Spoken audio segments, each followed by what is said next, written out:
I am Osmogai of the White Scars, a Khan. I have earned it. Many things changed when I gained my rank. My honor being finally ratified by my equals, my brothers. For I am a leader of men, a Khan. We had been traveling to the place of destiny, the world in peril, abundance Tertius. 5 jumps out, I took us off the direct route. As ever, we are hunting, checking, walking the path others will not think or dare to tread. On a star chart I looked for quiet worlds, hidden or ignored worlds, planets that could be used as a staging ground that none others might think to check. Things are rarely as they seem. So we, the sons of the great Khan, we are trained to see what others do not wish to see, do not think to look for. And my training, my instincts, they were right. But it is not a thing of glory or triumph for me. It is a sad discovery. For what we find, I did not wish to find.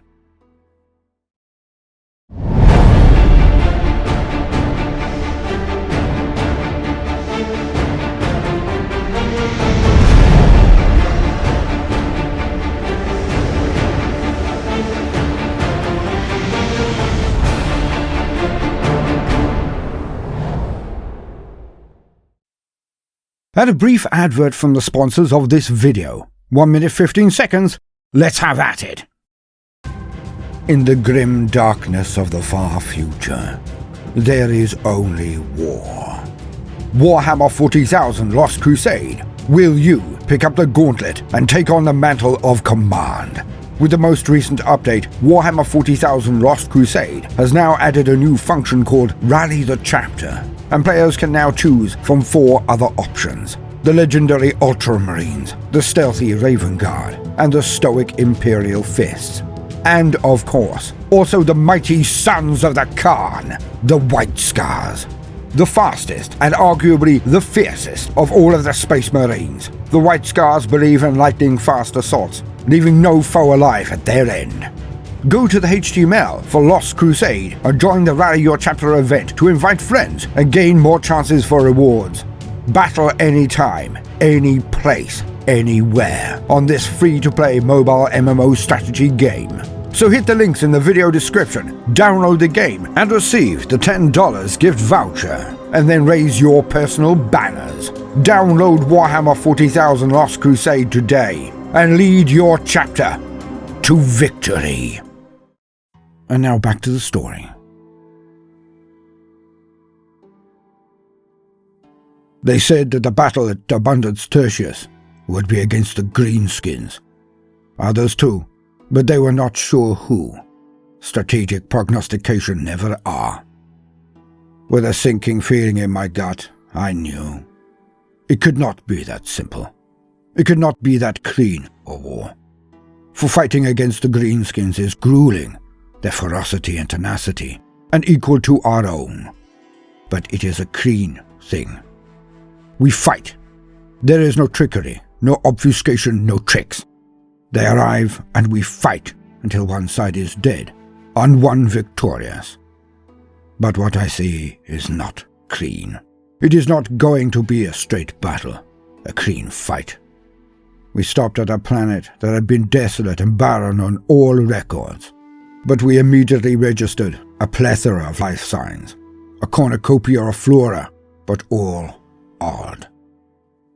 It is the touch of an accursed one. It can be nothing but.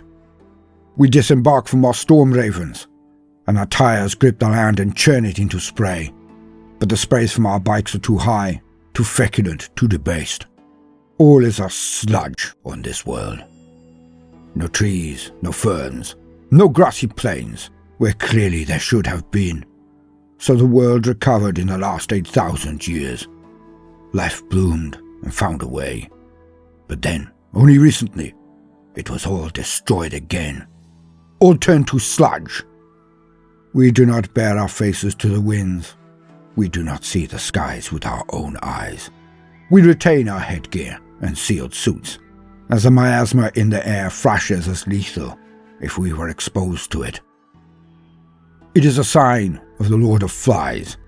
It is a sign of the unclean ones. It is the footprint of the chaos god Nurgle. He has claimed this distant and unimportant world for his own. But why? This is easily discerned. It is so that they have a world close to the action, a staging ground, being prepared for a massed movement of the followers of Nurgle.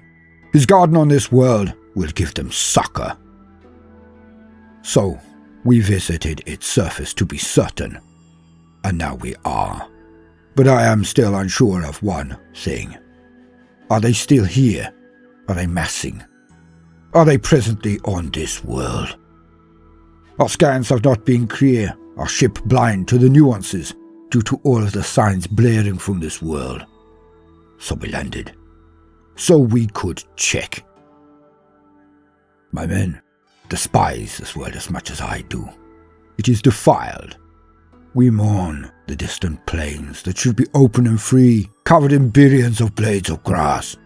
Its mountaintops should be covered in pristine white caps, not green and lurid slurry.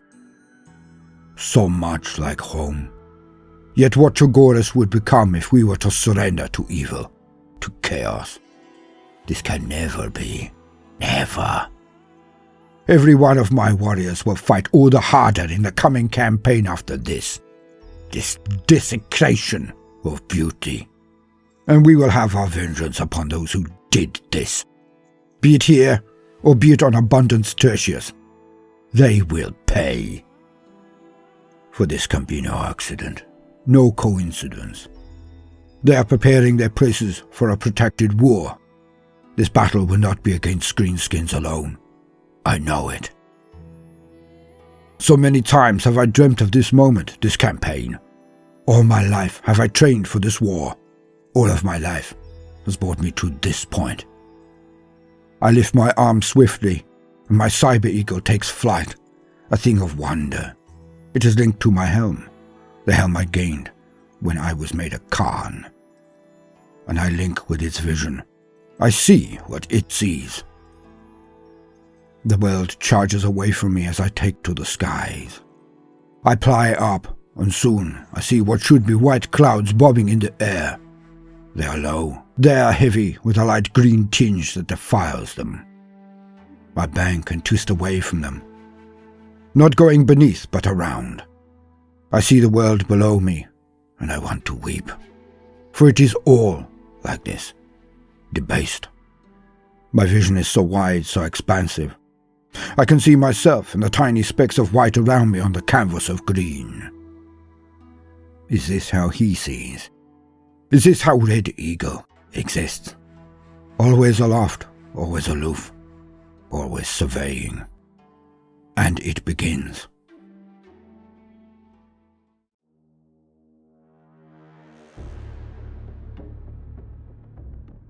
My eyes glaze, my vision shifts.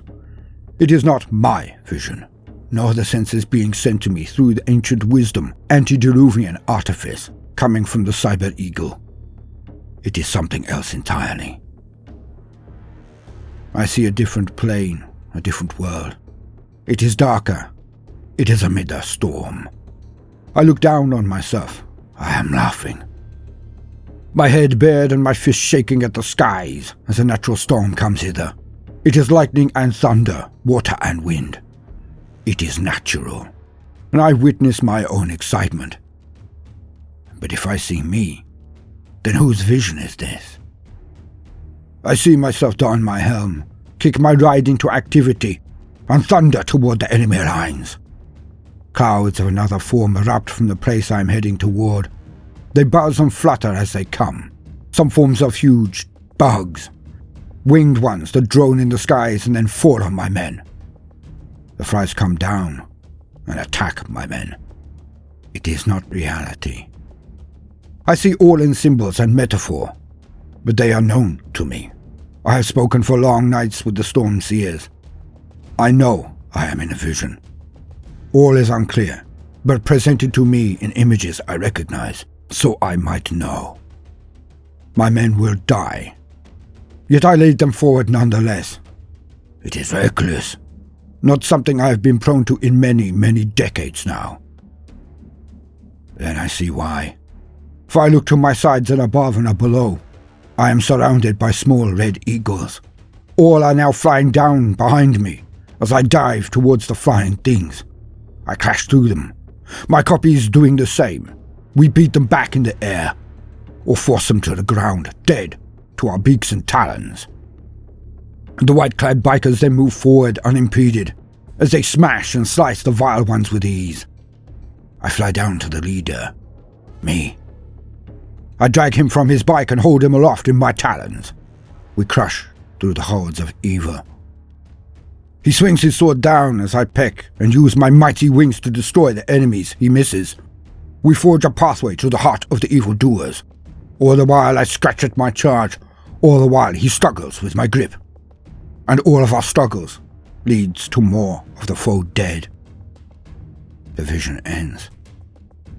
I do not see where we were headed, what we were to confront at journey's end. I am looking through the eyes of my cyber eagle again. I see the enclave of scum who dwell there in the distance. We have them. I disengage my sight from the eagle as I order it to return to me, to circle over us and look further. But it is here. We have found the source of evil, and we will remove it from this world. I raise my hand and lower it. My men rev their engines, and then we are away. I would have loved to have ridden open plains again, without a helm, to feel the winds on my face. No matter. We ride to war. We ride to crush the enemies of the Emperor. We will avenge this world. Every tree, brush, fern, and blade of grass, they will be avenged.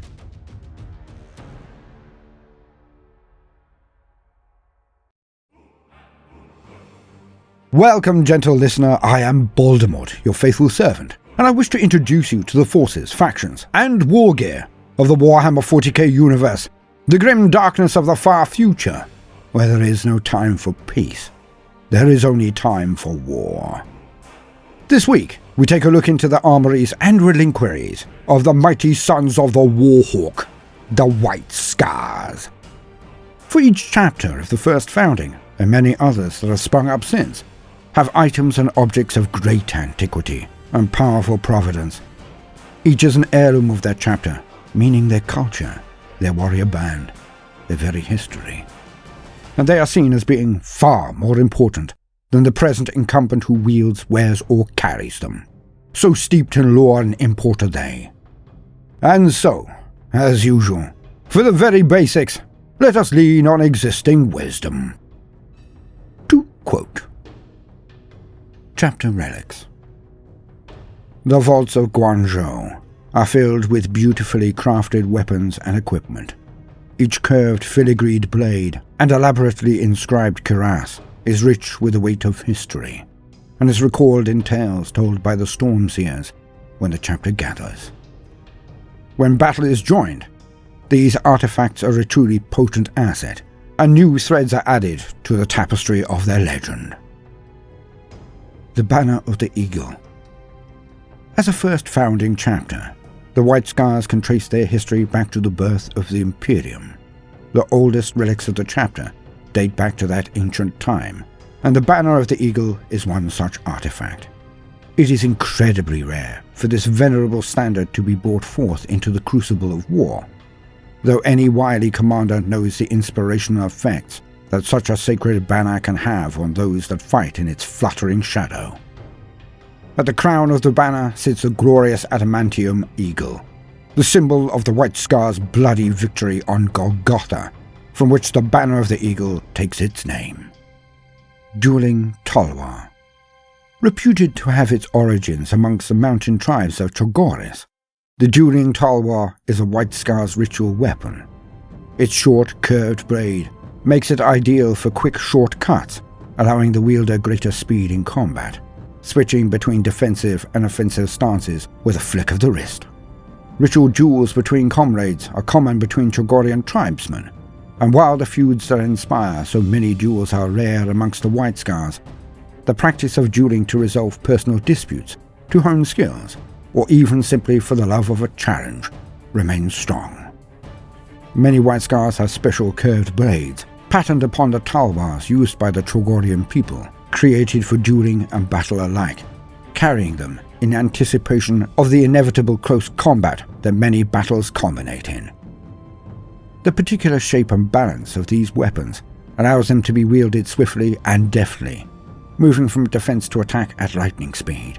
They are carried either in addition to or in lieu of a combat knife, depending on the individual's preferences. The Glaive of Vengeance. The White Scars discovered this ancient relic during their conquest of the Bale Star cluster, far beyond the eastern fringe. The Glaive of Vengeance was the very weapon once wielded by the great Kublai Khan, before the chapter master was murdered by the Drukhari of the Bloodied Talon. A crackling energy field surrounds the fearsomely curved blade that extends from the weapon's adamantium haft, enabling it to cut through any armor. Some amongst the White Scars claim that the spirit of Kublai Khan still clings to the glaive, and that his endless thirst for revenge upon his killers is what makes this weapon seem to lunge at the foes with a will of its own. The Guandao. A signature weapon of the White Scars, the Guandao is a Trogorian glaive, a power lance.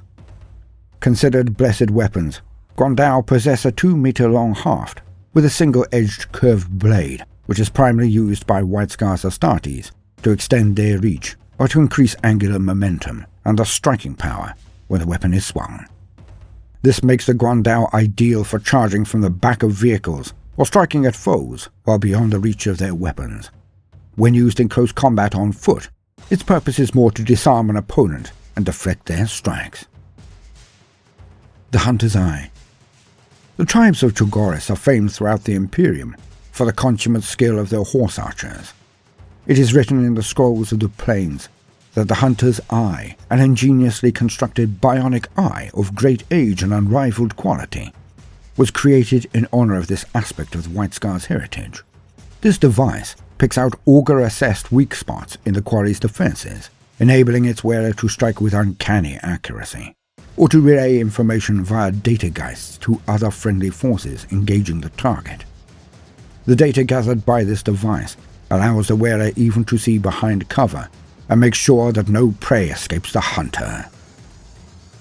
Mantle of the Stormseer. The ancient psychic hood, known as the Mantle of the Stormseers, crackles with barely contained elemental energies. None know who crafted this relic, but it is gifted to whichever librarian demonstrates the greatest skill at communing with the spirits of the storm. Said to channel these entities, the mantle not only wreathes its wearer in a shroud of counter-psychic force, but allows him to wield the wrath of the storm itself. At such times, the Stormseer's eyes glow with a harsh light, and lightning crawls across his armor as enemies are plucked from the ground and hurled to their death by howling psychic gales. Moondraken. The assault bike, Moondraken, was originally commissioned for the chapter's 4th Master of the Hunt. This ancient Astartes bike is a relic of the White Scars chapter, and has served as a versatile mechanical steed for numerous Masters of the Hunt over many millennia.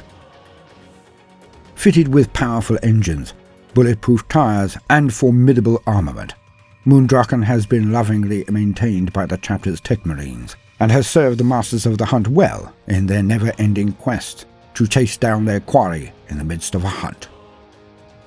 Moonfang. This formidable blade has spilled much blood and the ichor of numerous apostates, heretics, and xenos since its forging. Currently, Khosrau Khan, the Master of the Hunt, wields Moonfang. Plume of the Plainsrunner. This talisman is woven from the manes of the swiftest stallions ever to belong to the Kamjai tribe. These purebred beasts were said to descend from the thundering herds of ancient Terra, and be imbued with an elemental swiftness that inspires all true sons of Chogoris to move as quickly as the horses from which the talisman is derived. Scimitar of the Great Khan.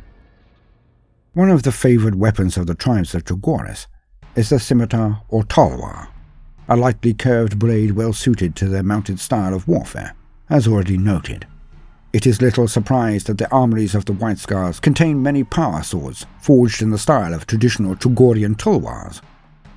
Of these finely wrought weapons, the most singular and storied is the masterwork blade known as the Scimitar of the Great Khan. Intricate filigree runs along the length of its blade, depicting many of the White Scars' greatest victories. Chapter lore holds that this weapon was blessed by the Great Khan himself during the purge of Daikios. Soon after, his champion, Goratai, struck the head from the Iron Worm King in single combat. Totem of Subutai. The Stormseers are powerful figures within the chapter who advise its commanders and keep its law. Across the Jericho Reach, many Stormseers are held in veneration for their heroic acts, and the vaults of Watch Fortress Eriok are filled with artifacts from countless Stormseers that have served the Deathwatch in eons past. One such artifact is the Totem of Subutai, a long staff adorned with a beast's skull and a knot of coarse hair. No record still remains of Subutai or his accomplishments, but his staff has served other Stormseers throughout the millennia. The staff helps Stormseers in focusing their powers, channeling ancient spirits, and casting their auguries for the Great Khans. Wrath of the Heavens. The Space Marine assault bike, known as Wrath of the Heavens, was constructed to possess the speed of the storm itself. Upon the orders of the former master of the hunt, Kantak Khan. Fitted with diatramite cylinder arrays and a short-burn grav impeller, Wrath of the Heavens can not only put on a turn of speed that would shame a land speeder, but can also perform jaw-dropping graphitic hops over the battlefield. Thus a skilled rider can vault wrecked tanks and ferrocrete barricades at will, and even hurtle over the heads of the foe to strike from behind. Chapter Special Issue War Gear. The Adamantine Mantle. Adamantine mantles. These flowing cloaks are laced through with threads of braided adamantium. When combined with armor and defensive energy fields, it has been shown time and again that these symbols of office are proof against even the very strongest attacks. Equus Pattern Bolt Pistol. The Tech Marines of the White Scars have walked the line of heresy more than once with their fiercely independent approach to adapting STC technologies.